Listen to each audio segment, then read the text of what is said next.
بسم اللہ الرحمن الرحیم۔ السلام علیکم۔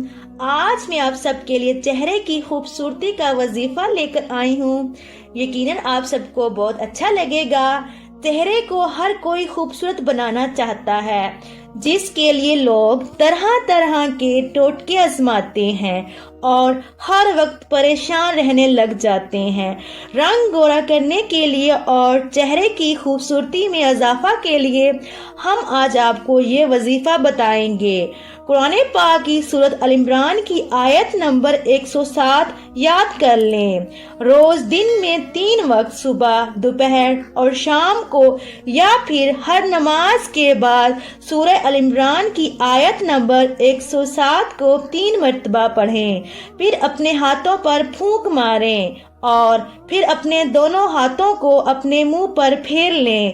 انشاءاللہ کچھ ہی دن میں آپ کو بہت فرق نظر آئے گا۔ اور خواتین اپنے خاص ایام میں یہ عمل نہ کریں۔ میری آج کی ویڈیو آپ سب کو کیسی لگی ضرور بتائیے گا۔ ملتے ہیں اگلے وظیفے میں۔